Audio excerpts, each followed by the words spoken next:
Hello बच्चों, good morning, सुप्रभात। आप सभी लोगों के सामने एक बार फिर से मैं उपस्थित हुआ हूं काफ़ी समय के बाद। आप सभी लोगों ने बाल दिवस मना लिया होगा। अगर मना लिया है तो अच्छी बात है। बाल दिवस की बहुत बहुत शुभकामनाएं बाद में आपको, ठीक है। और दीपावली भी हो गई। और अब हम थोड़ा सा एक क्लास लेते हैं अपनी और क्लास करते हैं। आज हम आपके लिए एक इंटरेस्टिंग टॉपिक लेकर आए हैं और वो टॉपिक है ट्रायंगल, ठीक है। देखो, ट्रायंगल में एक प्रॉब्लम होती है कि टीचर्स बेसिक नहीं पढ़ाते, डायरेक्टली एक्सरसाइज शुरू, और उसमें समझ में नहीं आता। तो वो ये वीडियो देखने के बाद में आप कहोगे कि हाँ, हमको ट्रायंगल समझ में आने लगा। तो क्या है कि ट्रायंगल को स्टार्ट करने से पहले कुछ बेसिक्स हैं ट्रायंगल के जो हमें देखने हैं। देखो, सबसे पहले तो ये जान लो कि ये जो होता है ये एक लाइन होती है। इसको हम लोग अगर नाम दे दें ए बी, ठीक है। तो ऐसी चीज़ जिसमें दो अंत बिंदु हों उसको हम लोग कहते हैं रेखा। क्या कहते हैं? रेखा, ठीक है। ये हमारी क्या है? एक रेखा है। ओके, ठीक है, नो डाउट। और जब दो रेखाएं मिलती हैं, जब दो रेखाएं क्या होती हैं? मिलती हैं, तो उनके बीच जो जगह खाली होती है उसको हम लोग कहते हैं कोण। उसको हम लोग क्या कहते हैं? कोण कहते हैं। ये भी समझ में आ गया। इसके बाद में एक चीज़ ध्यान देना कि जैसे ये वाली रेखा हो गई और ये वाली रेखा हो गई, तो जैसे यहाँ से यहाँ तक की दूरी सपोज दैट 4 है और यहाँ से यहाँ तक की दूरी भी 4 है। मान लो यहाँ भी दूरी 4 है। इसके किसी भी बिंदु के बीच में दूरी आपस में हम निकालें तो मान लो 4 आता है, ठीक है। तो इनके बीच का जो अंतर है, इनके बीच का जो अंतर है वो कैसा है? समान है, ठीक है। तो जब कभी भी दो भुजाओं के बीच का अंतर समान दिखाई देता है तो हम उनको कहते हैं समांतर भुजाएं। कौन सी भुजाएं? समांतर भुजाएं या समांतर रेखाएं, ठीक है। तो ये जो हमारी रेखाएं हैं ये कैसी हैं? ये समांतर रेखाएं हैं, ठीक है। आपको समझ में आ गया होगा समांतर रेखाएं क्या होती हैं। फिर हम सीखेंगे, जैसे कि मान लेते हैं हमारे पास ये दो रेखाएं हैं, एक ये गई है एक्स वाई, इसका नाम दे देते हैं, और दूसरी ये रेखा है पी क्यू। तो पी क्यू और एक्स वाई अगर ध्यान से देखो तो यहाँ पर ओ पर एक दूसरे को, मान लो इसे ओ मान लेते हैं, तो ये दोनों ओ पर एक दूसरे को क्या कर रही हैं? काट रही हैं, ठीक है। तो पहली बात तो इन रेखाओं को कहा जाता है प्रतिच्छेदी रेखाएं। कौन सी रेखाएं? इन रेखाओं को हम लोग क्या कहते हैं? प्रतिच्छेदी रेखाएं कहते हैं, ठीक है। सबसे पहले क्या समझेंगे, इन रेखाओं को नाम क्या है? इनका नाम है प्रतिच्छेदी रेखाएं, ठीक है। इनको हम लोग क्या कहते हैं बेटा? प्रतिच्छेदी रेखाएं कहते हैं। और ये एक दूसरे को जिस बिंदु पर काटती हैं उसे हम कहते हैं ओ बिंदु, और इस बिंदु को कहते हैं प्रतिच्छेदी बिंदु। आया समझ में? तो प्रतिच्छेदी रेखाएं जिन बिंदुओं पर एक दूसरे को काटती हैं उनको हम कहते हैं प्रतिच्छेदी बिंदु, और उन रेखाओं को हम क्या कहते हैं? प्रतिच्छेदी रेखाएं। फिर बात करेंगे थोड़ा सा संपाती रेखाओं की, ठीक है। तो जैसे हमारे पास ये रेखाएं हो गई, एक रेखा ये है ए और बी नाम की, ठीक है। और इसी के ऊपर मैं एक और रेखा खींच देता हूँ जिसका नाम मैं देता हूँ एक्स वाई, जो इसी के जस्ट ऊपर है। रेड कलर से आपको हल्का हल्का दिख रही होगी, बिल्कुल इसी के ऊपर है, उसका नाम है एक्स वाई। तो ऐसी रेखाओं को बेटा कहा जाता है संपाती रेखाएं। ये कौन सी रेखाएं हैं? संपाती रेखाएं, ठीक है। ये सभी हमारी कौन सी रेखाएं हैं? संपाती रेखाएं हैं। और इन सभी रेखाओं के कुछ ना कुछ समीकरण भी होते हैं, वो आप पढ़ोगे। दो चर वाले रैखिक समीकरण में आपने पढ़ा भी होगा कि समीकरण दिया होता है, रेखा खींचना होता है, ठीक है। तो ये आप समझ गए होंगे, ये संपाती रेखाएं हैं, ये समांतर रेखाएं होती हैं, ये प्रतिच्छेदी रेखाएं होती हैं। तो रेखा का मैटर क्लियर हो गया ना। अब हम चलेंगे, आपको कुछ कोण बताएंगे, ठीक है, क्योंकि बेसिक बहुत ज़रूरी है बेटा, बेसिक बहुत ज़रूरी है। अच्छा, भुजाओं के आधार पर ट्रायंगल्स देख लेते हैं। देखिए, ट्रायंगल्स जो है भुजाओं के आधार पर अगर बात करें तो भुजा के आधार पर होते हैं। सबसे पहले हम बात करते हैं समबाहु त्रिभुज की, ठीक है, समबाहु त्रिभुज। दूसरा आपका हो जाता है समद्विबाहु त्रिभुज, समद्विबाहु त्रिभुज।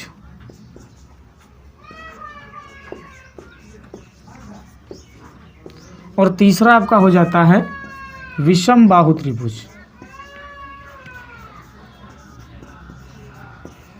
विषमबाहु त्रिभुज, ठीक है।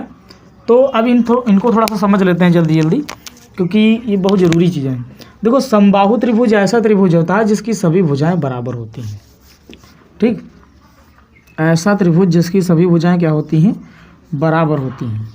जैसे मान लो ये वाली 4 सेंटीमीटर, तो ये भी 4 सेंटीमीटर और ये भी 4 सेंटीमीटर, तो सारी भुजाएं समान हैं। ऐसा ट्रायंगल जिसमें सारी चीज़ें बराबर हो, जैसे आपका प्रिज्म आपने देखा? नहीं देखा तो मैं दिखाता हूँ, जस्ट 2 मिनट वेट, ठीक है। मैं आपको प्रिज्म दिखाता हूँ। मेरे पास प्रिज्म है, ठीक है, और बच्चों को दिखाने के लिए ज़रूरी चीज़ें ले आते हैं क्योंकि इससे प्रकाश का वर्ण विक्षेपण होता है ना, तो इसलिए मैंने इसको मंगाया था, मार्केट से लाए थे और ना अमीनाबाद लखनऊ से। तो देखिए बच्चों, ये हमारे पास प्रिज्म है, ठीक है, आप देख पा रहे होंगे ये हमारे पास प्रिज्म है और प्रिज्म के सारे किनारे बराबर हैं, ये जितना है उतना ये भी है और उतना नीचे वाला भी है, ठीक है, तो सारी चीज़ें इसमें बराबर हैं। ऐसी आकृति जिसमें सारी चीज़ें बराबर होती हैं उसको हम कहते हैं समबाहु। तो जो हमारा प्रिज्म है ये एक प्रकार का समबाहु ट्रायंगल है, समबाहु ट्रायंगल, ठीक है, समबाहु त्रिभुज है। त्रिभुज इसलिए क्योंकि इसमें 3 कोने हैं, 1 2 3, भुजाएं भी कितनी हैं, 3 भुजाएं, इसलिए इसको कहते हैं त्रिभुज, ठीक। त्रिभुज को त्रिकोण भी कह सकते हैं क्योंकि इसमें 3 कोने होते हैं, त्रिकोण भी कह सकते हैं, ठीक है, त्रिकोण। जैसे ट्राइएंगल क्या कहते हैं, ट्राइएंगल मतलब कि 3 कोणों वाला आकृति, उसको ट्राइएंगल कहते हैं। तो उसके आधार पर हम इसको त्रिकोण भी कह सकते हैं और भुजाओं के आधार पर इसे हम त्रिभुज कहते हैं। लेकिन यहाँ पर भुजाएं सारी समान हैं तो हम इसको कहेंगे समबाहु त्रिभुज। बाहु माने भुजा, ठीक है, समबाहु त्रिभुज, ऐसा त्रिभुज जिसकी सभी भुजाएं क्या हो, बराबर हों, उसे हम क्या कहते हैं, समबाहु त्रिभुज कहते हैं, ठीक। फिर बात करेंगे विषम बाहु त्रिभुज की। तो विषम बाहु या समद्विबाहु त्रिभुज की, समद्विबाहु। तो सपोज दैट जैसे हमारे पास ये एक त्रिभुज है PQR, ठीक, इसकी ये भुजा है 4 सेंटीमीटर, सपोज दैट 4 है, ये भी 4 है और ये मान लेते हैं 5 सेंटीमीटर। तो फिर देखिए यहाँ पर 2 भुजाएं समान है लेकिन एक भुजा तीसरी वाली समान नहीं है, बराबर नहीं है। तो ऐसा ट्रायंगल या ऐसी आकृति जो 3 कोने की हो, या कहेंगे ऐसा त्रिभुज, ठीक है, ऐसा त्रिभुज जिसकी 2 भुजाएं समान होती हैं उसे हम क्या कहते हैं, समद्विबाहु त्रिभुज कहते हैं, ठीक है, समद्विबाहु त्रिभुज। तो ये हमारा कौन सा त्रिभुज हो गया, समद्विबाहु त्रिभुज, जिसमें 2 भुजाएं समान होती हैं, ठीक है, उसे हम क्या कहते हैं, समद्विबाहु त्रिभुज कहते हैं। फिर बात करेंगे विषम बाहु त्रिभुज की। तो विषम बाहु त्रिभुज वो त्रिभुज होता है जिसकी कोई भी भुजा बराबर ना हो, ठीक है। जैसे ये हमारे पास एक कोई ट्रायंगल है ABC, सपोज दैट ये 3 सेंटीमीटर है, ये 7 सेंटीमीटर है और ये 5 सेंटीमीटर है। तो फिर इसमें देखो कोई भी भुजा बराबर नहीं है, तो फिर इस ट्रायंगल को हम कहेंगे विषम बाहु त्रिभुज, ठीक। तो अब आप समझ गए होंगे कि समबाहु त्रिभुज क्या होता है, समद्विबाहु त्रिभुज क्या होता है, विषम बाहु त्रिभुज क्या होता है। अब हम चलेंगे दूसरे ट्रायंगल पर। कोणों के आधार पर कितने प्रकार के होते हैं, ठीक है, कोणों के आधार पर हम ट्रायंगल्स को बांटेंगे कोण के आधार पर। तो हमने भुजा के आधार पर बांटा था ना, तो कोण के आधार पर सबसे पहले हम बात करेंगे तो आएगा समकोण त्रिभुज। कौन सा, नहीं, सबसे पहले न्यून कोण आता है, ठीक है, तो न्यून कोण की बात करते हैं। न्यून कोण त्रिभुज, ठीक है, न्यून कोण त्रिभुज और समकोण त्रिभुज और फिर अधिक कोण त्रिभुज,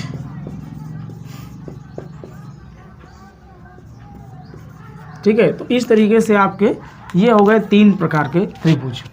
तो देखिए न्यून कोण त्रिभुज, समकोण त्रिभुज ज़्यादा इंपॉर्टेंट है, अधिक कोण त्रिभुज ज़्यादा नहीं पूछा जाता और उसमें भी समकोण त्रिभुज ज़्यादा, ठीक है। तो यहाँ ट्रायंगल समझने से अच्छा है कि आप कोण समझ लीजिए। देखो न्यून कोण क्या होता है, जैसे कि मान लो ये कोण है, ये कोण है, ठीक है, ऐसा कोण मैं ऐसे बता देता हूँ, ऐसा कोण जो कि 0 से बड़ा हो, 0 से क्या हो, बड़ा हो और 90 से छोटा हो, 90 डिग्री से क्या हो, छोटा हो।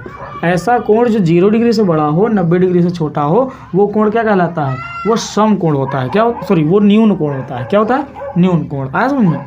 ऐसा कोण जो 0 डिग्री से बड़ा होता है, 90 डिग्री से छोटा होता है, उसे हम क्या कहते हैं, न्यून कोण कहते हैं, ठीक है, न्यून कोण। अब जैसे मान लो कि कोई कोण है वो 30 डिग्री का है, कोई कोण है 40 डिग्री का है, कोई कोण है 60 डिग्री का है, कोई कोण है 75 डिग्री का है, कोई कोण 85 डिग्री का है। तो ये जितने भी एंगल्स हैं, ठीक है, 10, 15, 20, ये जितने भी एंगल्स हैं, ये सारे एंगल्स आपके क्या है, न्यून कोण। ये सारे क्या है, न्यून कोण है, ठीक है। तो ध्यान दीजिएगा कि 0 और 90 के बीच में जितने भी कोण आते हैं वो सब क्या होते हैं, न्यून कोण कहलाते हैं, ठीक। फिर बात करेंगे समकोण की। तो समकोण आपका जो केवल 90 डिग्री का होता है, जैसे एक ये खींच दिया, एक ये खींच दिया, ये कितने डिग्री का हो गया, 90 डिग्री का हो गया, तो इसको हम क्या कहेंगे, समकोण कहेंगे। अब अगर इसको मिला दे तो ये त्रिभुज बन जाएगा, ये कहलाएगा समकोण त्रिभुज, ठीक। तो ये हो गया समकोण त्रिभुज। अधिक कोण की बात करें तो अधिक कोण वो कोण होता है जो 90 से बड़ा हो, 90 से बड़ा होता है, ठीक है, 90 से बड़ा हो और 180 से छोटा हो, 180 से छोटा, ठीक है। ऐसा कोण जो 90 से बड़ा हो लेकिन 180 से छोटा हो उसे हम क्या कहते हैं, अधिक कोण कहते हैं, ठीक है। और त्रिभुजों को क्या कहते हैं, अधिक कोण त्रिभुज कहते हैं। फिर बात करेंगे हम लोग, तो आपका एक कोण समझाना था, हाँ वो वाला कौन सा याद आ जाए, हाँ एक होता है संपूर्ण कोण, देख लो पहले संपूर्ण कोण, ठीक है। तो संपूर्ण कोण आप जान लो, देखो पूरा जो है ये यहाँ से यहाँ तक, ठीक है। पहले बात तो एक छूट गया हमारा बीच में, ऋजु कोण, ठीक है। ऋजु कोण, ऋजु कोण क्या होता है, देखो आधा जो होता है हाफ, ठीक है, यहाँ से यहाँ तक ये पूरा 180 डिग्री, ये जो 180 डिग्री होता है इसको हम कहते हैं ऋजु कोण। इसको क्या कहते हैं, ऋजु कोण। ऋजु कोण कितने अंश का होता है, 180 अंश का होता है। अगर हम इसे पूरा घुमा दें ऐसे तो बन जाएगा 360 अंश का कोण, ठीक है। और 360 अंश के कोण को हम क्या कहते हैं, संपूर्ण कोण कहते हैं। Any problem? तो ये आपने जल्दी जल्दी से जान लिया बेसिक, ये सब हम 9th में पढ़े हैं, ठीक है। अब चलते हैं हम 10th की तरफ थोड़ा सा, क्योंकि आपने अब जान लिया। एक और 2-4 चीज़ें और सीखनी है आपको, ठीक है। कुछ प्रमुख कोण भी सीखने हैं आपको। जैसे मान लो कि ये समांतर रेखा है, एक ये समांतर रेखा है, ठीक है। और 2 समांतर रेखाओं को सपोज दैट एक रेखा ने ऐसे काट दिया, तो फिर यहाँ से देखो एक आकृति मिलेगी आपको जेड टाइप की, ठीक है। ये आकृति मिलेगी जेड, ये ऐसे, ठीक है। तो जेड वाले पार्ट में जो ये कोण बनते हैं, इन कोणों को हम लोग कहते हैं एकांतर कोण। क्या कहते हैं, एकांतर कोण। और ध्यान रखिएगा एकांतर कोणों के मान आपस में बराबर होते हैं। एकांतर कोणों के मान क्या होते हैं, आपस में बराबर होते हैं। जैसे कि मान लो हम कहते हैं कि ये 30 डिग्री का है तो ये भी 30 डिग्री का ही होगा, ठीक है। तो कहने का तात्पर्य ये, अगर हम इसे कहते हैं AOB, ठीक है, और इसे कहते हैं D मान लो, तो फिर यहाँ से एक बात बन जाएगी कि कोण AOB, ठीक है, कोण AOB बराबर किसके, कोण DBO, ठीक है, कोण DBO। तो ये हमने ऐसे लिख दिया, ठीक है। बीच में कौन है, O। प्रदर्शित किसको करना चाहते हैं, किस कोण को प्रदर्शित करना चाहते हैं, ध्यान से देखेंगे। प्रदर्शित करना चाहते हैं कोण O को, किसके, कोण O को। देखो बीच में कोण O को रखा है। प्रदर्शित किसे करना चाहते हैं, कोण B को, तो कहाँ रखा है, बीच में रखा है। जिस कोण को प्रदर्शित करना होगा, जिस कोण को दिखाना होगा, जिस कोण की बात करनी होगी, उस कोण को बीच में रखते हैं। इनको सहायता करने के लिए रख लेते हैं। जैसे कि देखो कोण O है, इनकी सहायता करने के लिए इनके किनारों पे कौन कौन है, A है और B है। तो हमने क्या किया, A को पहले लिख दिया, B को बाद में लिख दिया, और बीच में किसको लिख दिया, O को रख दिया, ठीक है। यहाँ पर देखेंगे कि बीच में कौन है, B है, B को हमें दिखाना है, और O है और कौन है, D है, सहायता करने के लिए। तो कहेगा पहले O को भी लिख सकते थे और पहले D को भी लिख सकते थे। तो हमने पहले D को लिखा, बाद में O को लिखा, और बीच में किसे रखा है, B को रखा, जिसको दिखाना है। जिसे दिखाना होता है उसे हमेशा बीच में लिखिए। आप अगर ये लिखोगे कोण OAB बराबर 30 अंश, तो ये गलत है, ठीक है। ऐसा नहीं लिखेंगे, बीच में A नहीं रखना है, क्योंकि A थोड़ी ना है, बीच में O को रखना है। अब आप सोच रहे अगर हम इसको सर ऐसे लिख दें BOA, तो कोई डाउट नहीं, बिल्कुल सही है, ठीक है, ऐसे भी लिख सकते हो। तो समझ में आई बात। तो ये कोण कैसे कहलाते हैं, एकांतर कोण। जब भी कभी आप सवाल को हल करें, चित्र बनाएं और चित्र या बनाया हो, चित्र में जेड जैसी आकृति मिल जाए तो समझ लेना एकांतर कोण है। एकांतर कोण आपस में क्या होते हैं, बराबर होते हैं, ठीक। ये जेड सीधा नहीं बल्कि उल्टा भी मिल सकता है। देखो ऐसे, जैसे ये कोई समांतर रेखाएं, ठीक है, और इनको किसी रेखा ने ऐसे काट दिया, देखो यहाँ पर जेड बन रहा है, देखो। अब देखो ये उल्टा जेड बन रहा है, तो फिर ये वाला कोण आपस में क्या होंगे, बराबर होंगे। तो आगे बात समझ में, ठीक है। अब हम सीखेंगे शीर्षाभिमुख कोण। ये तो एकांतर कोण सीख ले। शीर्षाभिमुख, जब मुख से मुख जुड़ा हो, मुख से मुख जुड़ा हो, ठीक है। जैसे मान लो ये रेखा, तो ये दोनों कोण क्या कहलाते हैं, शीर्षाभिमुख कोण, ठीक है। इसको मान ले AOB, DOC। तो यहाँ पर कोण AOB बराबर होगा किसके, कोण DOC के, ठीक है। ये आपस में क्या होंगे, बराबर होंगे। क्यों बराबर होंगे, क्योंकि ऐसे कोण क्या कहलाते हैं, शीर्षाभिमुख कोण कहलाते हैं। ये भी आपस में बराबर होंगे, ये भी तो शीर्षाभिमुख है, मुख से मुख जुड़ा है, ठीक है। तो जब कभी भी शीर्ष से शीर्ष जुड़े हों कोणों के, तो ऐसे कोण कहलाते हैं शीर्षाभिमुख कोण। और सामने सामने के कोण आपस में क्या हो जाते हैं, बराबर हो जाते हैं। आ गई बात समझ में, कोनो टेंशन। ये भाई शीर्षाभिमुख भी आपने समझ लिया, लिख लेना है शीर्षाभिमुख कोण, ठीक है। मेरा अवार्ड गिरा जा रहा है रुमाल के जरिए, ठीक है। देखो, अरे हाँ, बहुत सारे ट्रॉफीज नीचे रखे हुए हैं ना जो मैंने जीती हैं, ठीक है। और ट्रॉफी मैंने पढ़ाई भी बिल्कुल नहीं जीती, अगर आप सोच रहे हो पढ़ाई में जीती है, ठीक है। मैं पढ़ाई में बड़ा वीक रहा हूँ, ठीक है। गणित तो बहुत ही कमज़ोर रही मेरी, ठीक है। तो आप लोग बहुत पढ़ने में अच्छे हो, बहुत जल्दी आप लोग आगे निकल जाओगे। मैं तो बहुत कमज़ोर था पढ़ने में, तो पढ़ाई में कभी नहीं जीता मैं, हमेशा लास्ट बेंचर रहा हूँ मैं, हमेशा लास्ट बेंच पे बैठता था। ठीक है, ये जो है मिले हैं जो अवार्ड्स ये मिले हैं उसमें सिंगिंग प्रतियोगिता में मैंने जीते हैं। ठीक है, देखो तो इनको कहते हैं शीर्षाभिमुख कोण। कौन से? शीर्षाभिमुख। ये हो गया शीर्षाभिमुख कोण। आई बात समझ में? शीर्षाभिमुख कोण। ठीक है, जिनके मुख से मुख जुड़ो, और शीर्षाभिमुख कोण आपस में क्या होते हैं? बराबर होते हैं। चलिए, आपने ये सब कुछ सीख लिया। अब कुछ आपको थोड़ा सा परिचय करा दिया जाए सर्वांग समता और समरूपता से। ठीक है, देखो सर्वांग सम आकृतियाँ, सर्वांग सम आकृतियाँ। सर्वांगसम आकृतियाँ क्या होती हैं या सर्वांगसम त्रिभुज क्या होते हैं? ऐसे त्रिभुज जिनकी सभी चीज़ें बराबर हों आपस में। जैसे कि मान लो कि ये दो त्रिभुज बने हमारे पास ए बी सी। ठीक है, एक त्रिभुज बना है पी क्यू आर। ठीक, अब मान लेते हैं कि इसका कोण बी, इसका कोण बी बराबर है कोण क्यू के, इसका कोण ए बराबर है कोण पी के, इसका कोण सी बराबर है कोण आर के, और साथ में ए बी बराबर है पी क्यू के। ठीक है, और बी सी बराबर है क्यू आर के, और ए सी बराबर है पी आर के। तो ऐसे जो हमारा ये जो है, ठीक है, ये जो त्रिभुज है फिर ये दोनों क्या कहलाएंगे? सर्वांगसम त्रिभुज कहलाएंगे।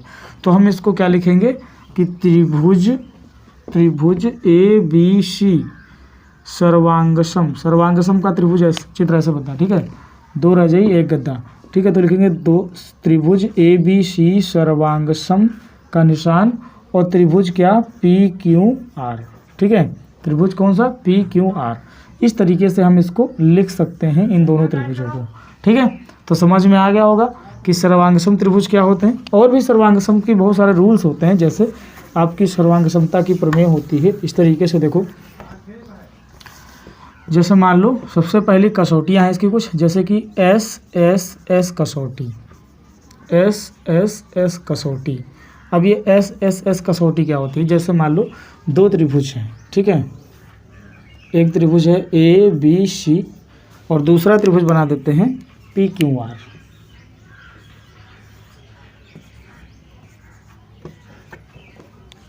ठीक है, एक त्रिभुज बना दिया। टाइम कितना हो गया यार? 8:15 हो गया, आपको निकलना पड़ेगा। ठीक है, तो आज सर्वांग समता तक चर्चा करेंगे, कल हम आपको समरूपता की भी चर्चा देख लेते हैं। अगर हो जाती चर्चा तो समरूपता पर ही चर्चा कर देंगे। एक बार समरूपता की चर्चा हो जाए, फिर थेल्स प्रमेय की चर्चा हो जाएगी, फिर बेसिक खत्म। ठीक है, फिर जो थेल्स प्रमेय हम अगले उसमें भी पढ़ा देंगे, वो जो आएगा एक्सरसाइज, क्योंकि एक्सरसाइज जो पहली वाली है वो थेल्स प्रमेय पे है। ठीक है, तो थेल्स प्रमेय भी बताएंगे आपको। यहाँ देखेंगे बच्चा कि सपोज, अरे यार मेरे मार्कर कैप गिर गई। देखो,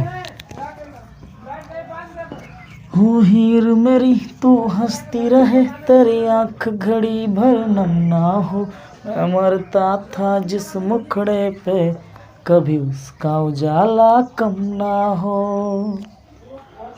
ओ माई मेरी क्या फिक्र तुझे, क्यों आँख से दरिया बहता है, तू कहती थी तेरा चांद हूँ मैं और चांद हमेशा रहता है, तेरी मिट्टी में मिल जावा, गुल बन के मैं खिल जावा, इतनी सी है दिल की आरज़ू कि तेरी नदियों में बह जावा, तेरे खेतों में लहरावा, इतनी सी है दिल की आरज़ू, इतनी सी है दिल की आरज़ू। देखो भैया, इसको कहते हैं, इस कसौटी को, इस कंडीशन को, इस शर्त को क्या कहते हैं? एस एस एस कसौटी, यानी भुजा भुजा भुजा, साइड साइड साइड, चाहे जैसे पढ़ो। ठीक है, ये कसौटी कहती है कि अगर किसी ट्रायंगल में तीनों भुजाएं आपस में बराबर हैं तो फिर वो ट्रायंगल हमारे सर्वांगसम होंगे, कॉन्ग्रुएंट होंगे। ठीक है, सर्वांगसम को इंग्लिश में कॉन्ग्रुएंट ट्रायंगल कहा जाता है। तो भैया ट्रायंगल में लिख दूँ यहाँ पर त्रिभुज। ठीक है, हम त्रिभुजों की चर्चा करेंगे तो यहाँ त्रिभुज ही लिख देते हैं। चलो शुरुआत करते हैं। देखो, सबसे पहले देखो इसमें ए बी बराबर है किसके? 4 के। ठीक है, और उसी प्रकार से पी क्यू भी कितनी है 4 है, बी सी कितनी है 5 और उसी प्रकार से क्यू आर भी कितनी है 5 है।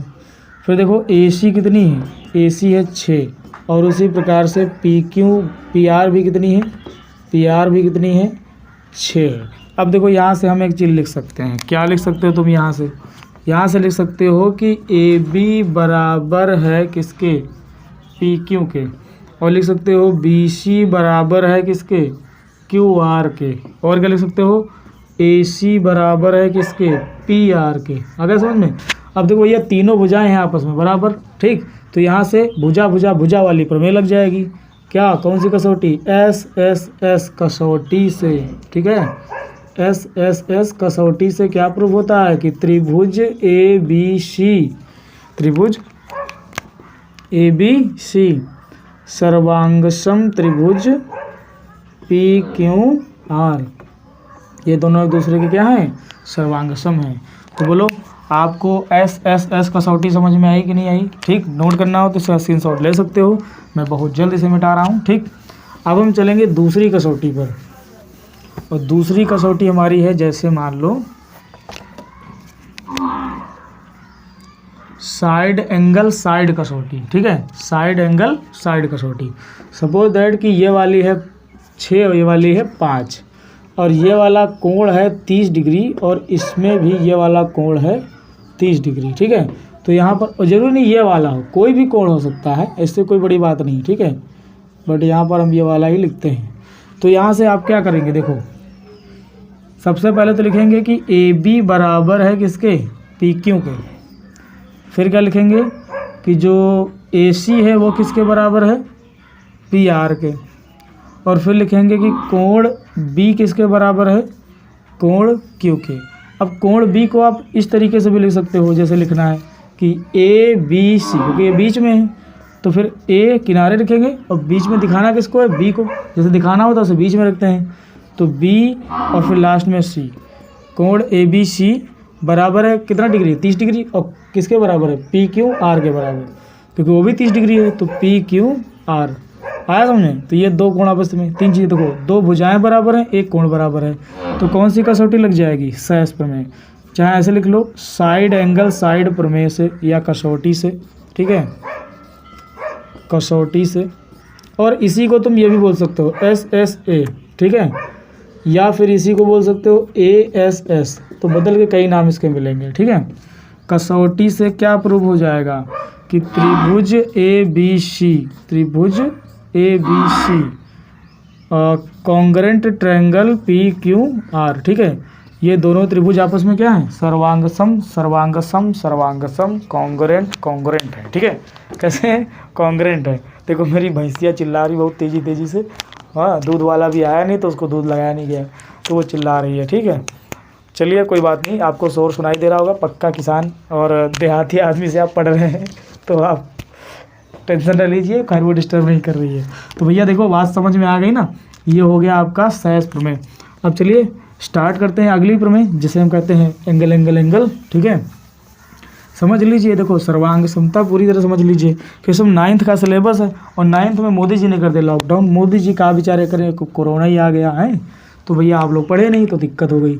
अब चलो मान लो कि ये वाली है 6 और ये वाली है 7, तो भैया कोई चीज़ बराबर है भुजाओं में, कोई भी भुजा आपस में बराबर नहीं, लेकिन ये 30 अंश दिया है और ये जो है आपका मान लेते हैं कि 90 अंश दिया है और ये भी इधर 90 अंश है, ठीक है। और ये हो गया 60 डिग्री और ये हो गया 60 डिग्री, ठीक है। तो भैया देख लो यहाँ पर एक चीज़ ध्यान रखना कि त्रिभुज के तीनों कोणों का जोड़ 180 होता है। मतलब जैसे हम इसको करें कोण ए धन कोण बी धन कोण सी बराबर कितना आना चाहिए 180 अंश होना चाहिए। देखो जोड़ो 9 और 9 9 कितना हो गया 18, वहाँ भी देखो 18, ठीक है 180 हो गया। त्रिभुज के तीनों मतलब कैसे भी जोड़ो त्रिभुज के तीनों कोणों का जोड़ कितना आना चाहिए 180 अंश आना चाहिए। तो भाई साहब यहाँ पर हम लगाएंगे दूसरी प्रमेय, ठीक है।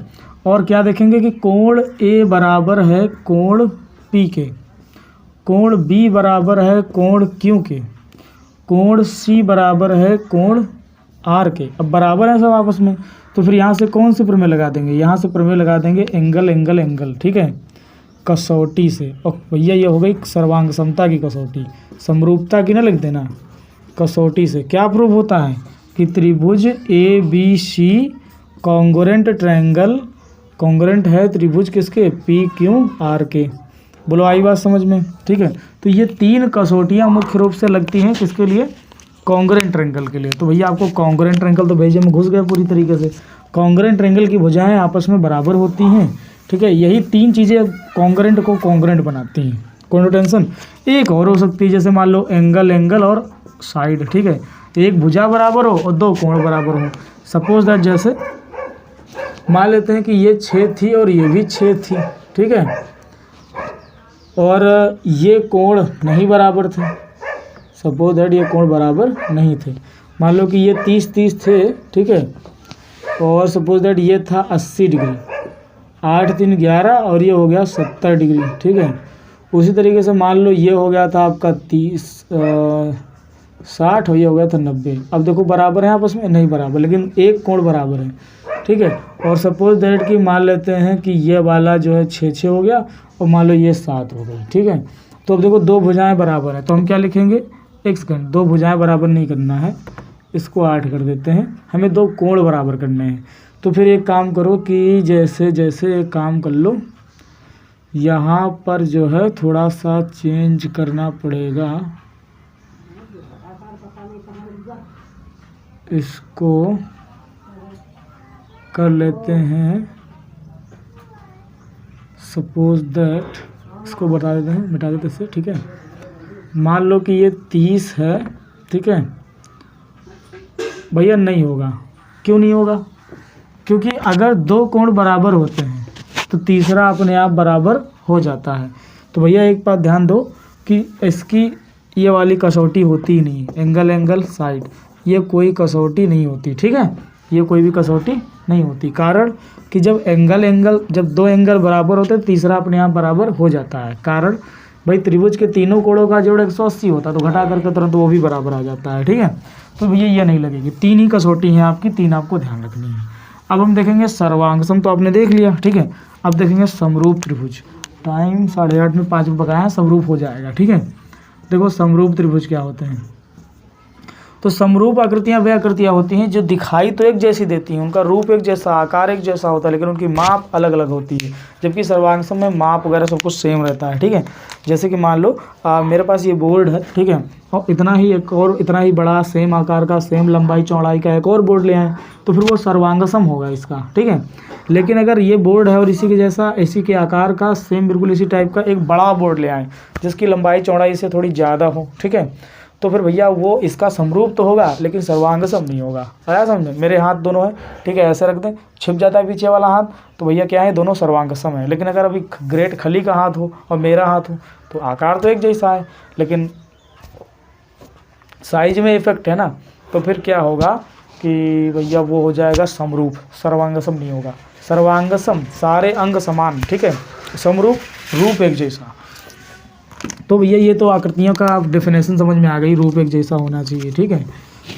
चलिए अब यहाँ पर थोड़ा सा देख लेते हैं कि इसमें क्या होता है। तो इसमें भुजाएं बराबर नहीं होती हैं, समरूप त्रिभुजों में भुजाएं समानुपाती होती हैं।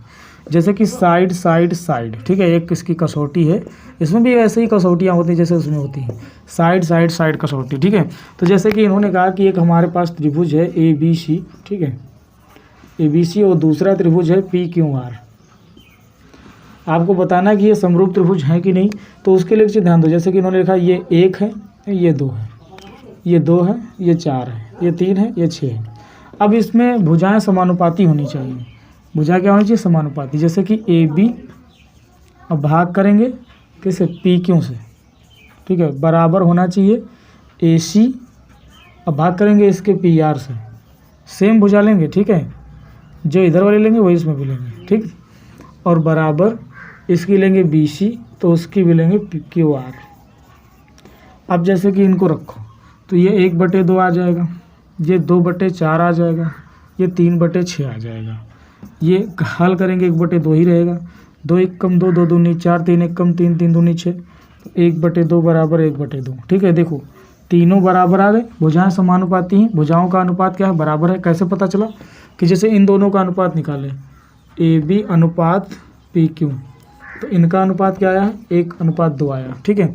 जबकि AC अनुपात PR, इनका अनुपात निकाले तो इनका भी कितना आया, हल होके 1/2 आया, ठीक है। इसी तरीके से BC अनुपात QR, इनका अनुपात निकाले तो इनका भी 1/2 आया। देखो भुजाओं के अनुपात क्या है, समान है। तो जब दो त्रिभुजों में उनकी तीनों भुजाओं के जो अनुपात होते हैं वो एक जैसे होते हैं तो उन त्रिभुजों को कहा जाता है समरूप त्रिभुज, ठीक है। और वहाँ पर जो कसौटी लगती है वो SSS कसौटी लगती है, साइड साइड साइड, समझ में आया। जबकि हम कॉन्ग्रुएंट में देखें तो कॉन्ग्रुएंट में यह था कि तीनों भुजाएं आपस में बराबर होनी चाहिए, यहाँ बराबर नहीं चलता है, यहाँ अनुपात चलता है, ठीक है।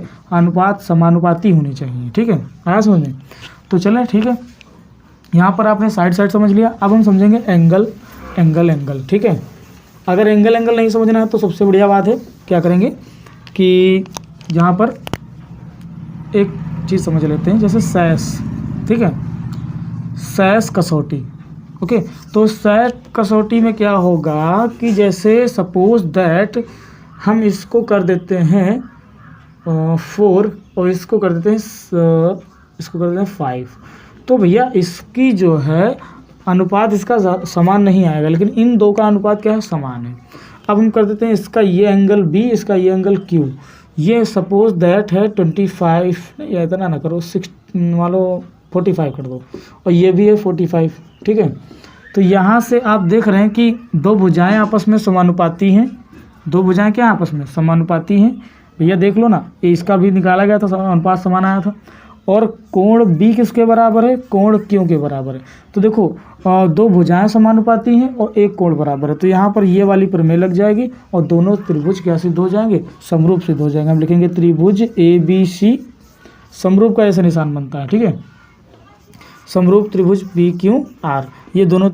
यहाँ पर जैसे आपके पास हम बात कर लें एंगल एंगल एंगल प्रमेय, ठीक है। एंगल एंगल एंगल प्रमेय क्या होती है, जैसे कि दो ट्रायंगल हमारे पास हैं, एक है ABC और एक है ट्रायंगल PQR। अरे बड़ा बना दे थोड़ा सा, देखो बड़ा बनाते हैं, इधर बना देते हैं। एक है ट्रायंगल PQR, ट्रायंगल PQR। यहाँ पर ये कोण ये कोण ये कोण ये कोण ये कोण ये कोण 30 अंश मान लो, 60 अंश मान लो, 90 अंश मान लो, ठीक है। ये भी 30 अंश हो गया, ये 60 अंश हो गया, ये 90 अंश। देखो तीनों कोण आपस में क्या है, बराबर है। तो फिर ऐसे ट्रायंगल हमारे क्या कहलाएंगे, समरूप त्रिभुज। क्या हो जाएंगे ये, समरूप त्रिभुज। यहाँ लिखेंगे त्रिभुज ABC समरूप है त्रिभुज PQR के, कोई प्रॉब्लम, ठीक है। तो ये हमारा हो गया समरूप त्रिभुज। अब हम देख लेते हैं समरूप त्रिभुजों का सिस्टम समाप्त हो चुका है। अब हम देखेंगे थेल्स प्रमेय, थोड़ा सा देखेंगे जल्दी से। थेल्स प्रमेय, देखो थेल्स प्रमेय क्या होती है। थेल्स प्रमेय, जैसे हमारे पास ये कोई ट्रायंगल है, ठीक, इस ट्रायंगल में मान लो कि ABC, ठीक, ये हो गया ट्रायंगल ABC। यहाँ पर ये D है, ये क्या है E, ये दोनों एक दूसरे के समांतर भुजाएं हैं, ठीक है, ये दोनों क्या एक दूसरे के समांतर भुजाएं। तो इसका रूल ये होता है आधा बटे आधा, ऐसा कर सकते हो, आधा बटे आधा बराबर आधा बटे आधा, बहुत ही सरल होता है, ठीक है ऐसा।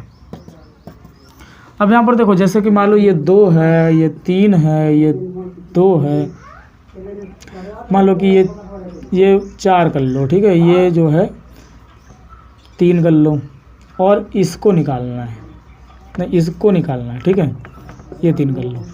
तो मान लो x निकालना है, AD निकालना है, तो x का मान कैसे याद करोगे, तो भाई देखो आधा बटे आधा, पहले इसका ले लो आधा, तो x बटे 3 बराबर इसका आधा क्या होगा, चाहे लिख लिया करो। देखो AD क्या है, आधा बटे क्या है DC बराबर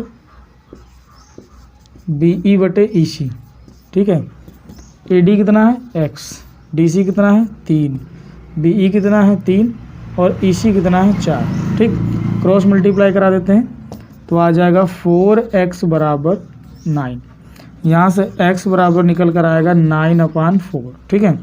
अब 9 को हम डिवाइड कर दें 4 से, तो 4 दूनी 8, एक बचा, पॉइंट लगाया, 0 बढ़ाया, 4 पंचे 20, सॉरी 4 दूनी 8, बचा 2 पॉइंट लग चुका, 0 बढ़ा लेंगे, 4 पंचे 20।